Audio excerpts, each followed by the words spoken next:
साथ लगातार नौकरी करते रहे। साहब यहाँ 13 तारीख को छुट्टी गए थे, तो काफ़ी कुछ खांसी का प्रॉब्लम था। इसके बाद एमएच में दिखाया, पता चला कि साहब के फेफड़े में रक्त का थचका जमने था, सबको बचाया नहीं जा सका। उनकी आत्मा को ईश्वर अपने चरणों में स्थान दे और उन्होंने जो देश के लिए अपने प्राणों की न्यौछावर किए हैं, उसके लिए मैं सरकार से ये अपील करना चाहता हूँ, प्रार्थना करना चाहता हूँ कि उनके परिवार में उनकी पत्नी और एक उनकी बिटिया और एक बेटा जो अभी छोटी अवस्था में हैं, जिनका अभी पढ़ाई का खर्चा है, लालन पोषण में उनको बहुत अभी आगे जीवन पथ पर बढ़ना है। पीछे किन किन को छोड़ रहे हैं? उनकी पत्नी है, उसकी एक बेटी है और एक छोटा बेटा। कौन से वो आर्ट प्रदेश और देश उनके सम्मान में सदा उनको याद करेगा और उनको नमन करता हूँ और मैं परिवार के प्रति अपनी गहरी संवेदनाएं व्यक्त करता हूँ। ईश्वर से कामना करता हूँ इस दुख को सहन करने की शक्ति पूरे परिवार को दे। रेवाड़ी से नायब सूबेदार अनिल कुमार का पार्थिव शरीर वीरवार को उनके पैतृक गांव सुलखा पहुंचा, जहां सैन्य सम्मान के साथ शहीद की अंत्येष्टि की गई। सैनिक की अंतिम यात्रा में सैकड़ों की संख्या में लोगों की भीड़ उमड़ी और हजारों नम आंखों ने सैनिक को अंतिम विदाई दी। अनिल कुमार अमर रहे जब तक सूरज चांद रहेगा, अनिल तुम्हारा नाम रहेगा। गगनभेदी नारे लगे और सैनिक सलामी दी गई।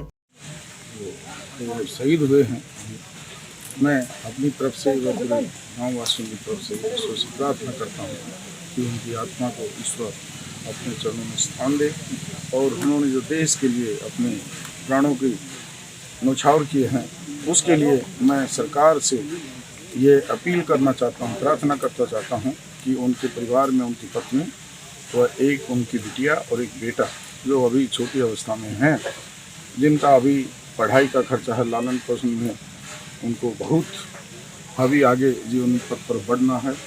उनकी भविष्य की सुरक्षा के लिए सरकार जो अपनी तरफ से जो मदद करे, जितनी ज़्यादा मदद करे, और उनको शहीद का दर्जा तो दे ही दिया है सरकार ने, और जो भी लोकल प्रशासन से भी मेरा निवेदन है कि जो भी आर्थिक सहायता या जो भी उनके बच्चों की सुविधा के लिए जो वो सुविधाएं प्रदान कर सके वो प्रदान करें। बावल खंड के सुलखा गांव के सेना के जवान 40 वर्षीय नायब सूबेदार अनिल कुमार अरुणाचल प्रदेश के तवांग आर्टिलरी बटालियन में तैनात थे, जिन्हें कुछ दिनों से सांस लेने में दिक्कत थी, जिनका अस्पताल में इलाज चल रहा था।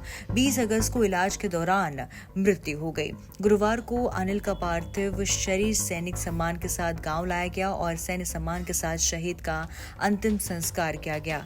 सेना में उनके सहकर्मी अनिल सिंह, हाड़ा हवलदार मनोज और नायक सूबेदार ने बताया कि बावल के सुलखा गांव के जवान नायब सूबेदार अनिल कुमार अरुणाचल प्रदेश के चीन बॉर्डर पर सेना की 2001 बटालियन सारा में कार्यरत थे। 20 अगस्त को बॉर्डर पर ड्यूटी के दौरान सांस लेने में दिक्कत होने के कारण अस्पताल में भर्ती कराया गया, लेकिन इलाज के दौरान नायब सूबेदार अनिल कुमार शहीद हो गए।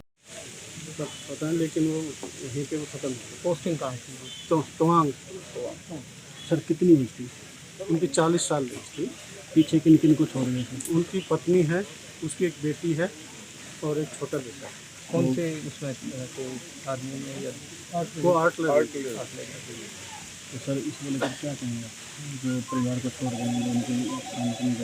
देखो जी, हमारी परिवार की पूर्ति तो हो नहीं सकती, लेकिन उस देश के लिए जो अपना जीवन न्यौछावर किया है, उसके लिए हमें गर्व है। नायब सूबेदार अनिल कुमार जो सुलखा गाँव के निवासी थे, देश के लिए शहीद हो गए। उनके इस बलिदान पर हम उनको नमन करते हैं। कम आयु में चले गए, बहुत बड़ा आघात है, बहुत ही बड़ा लॉस है, इरेपरेबल लॉस है, इसकी कोई भरपाई नहीं हो सकती। लेकिन प्रदेश और देश उनके सम्मान में सदा उनको याद करेगा और उनको नमन करता हूँ और मैं परिवार के प्रति अपनी गहरी संवेदनाएं व्यक्त करता हूँ। ईश्वर से कामना करता हूँ कि इस दुख को सहन करने की शक्ति पूरे परिवार को दे, पूरे गांव को दे, पूरे समाज को दे, पूरे प्रदेश को दे। नायब सूबेदार अनिल कुमार का पार्थिव शरीर वीरवार को उनके पैतृक गांव सुलखा लाया गया। सेना के जवानों के द्वारा 7 राउंड आसमान में फायर कर सैन्य सम्मान के साथ नायब सूबेदार अनिल कुमार को सलामी देकर अंतिम विदाई दी गई। उनके बारे में साहब मेरे बहुत अच्छे दोस्त थे। साहब मेरे साथ लगातार नौकरी करते रहे। साहब यहाँ 13 तारीख को छुट्टी गए थे, तो साहब को कुछ खांसी का प्रॉब्लम था। इसके बाद एमएच में दिखाया तो पता चला कि साहब के फेफड़े में रक्त का थक्का जमने के कारण सबको बचाया नहीं जा सका। कोशिश पूरी की गई, नहीं बचाया गया। अंतिम यात्रा में शामिल होकर हजारों लोगों ने अपनी श्रद्धांजलि दी। जानकारी के अनुसार अनिल कुमार सेना में 1999 में भर्ती हुए थे। अनिल कुमार के परिवार में उनकी पत्नी, एक 15 वर्षीय बेटा और 17 वर्षीय बेटी है। नायब सूबेदार अनिल कुमार अभी अपनी बेटी का कॉलेज में एडमिशन कराकर ड्यूटी पर पहुंचे थे। सुलखा गांव के नायब सूबेदार अनिल कुमार के शहीद होने की खबर क्षेत्र में मातम की लहर फैल गई। शहीद का पार्थिव शरीर सेना के वाहन के साथ हजारों की संख्या में बाइक रैली निकालकर युवाओं के द्वारा देशभक्ति नारे लगाते हुए गांव लाया गया।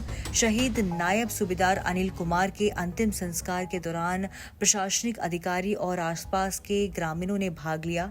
ये सुलखा गांव में नायब सूबेदार अनिल कुमार के मृत्यु की सूचना पर हरियाणा लोक सेवा आयोग के पूर्व सदस्य और कांग्रेस नेता डॉक्टर पवन कुमार धनवाल परिवार के बीच पहुंचे और परिवार में उनकी पत्नी, बेटी और अन्य परिवारजनों को ढाढ़स बंधाया।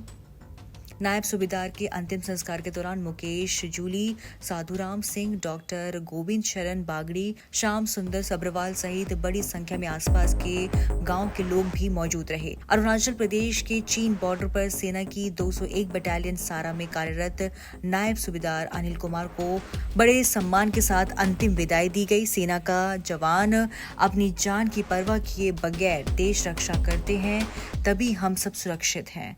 हमें सेवा के जवानों का सदैव सम्मान करना चाहिए।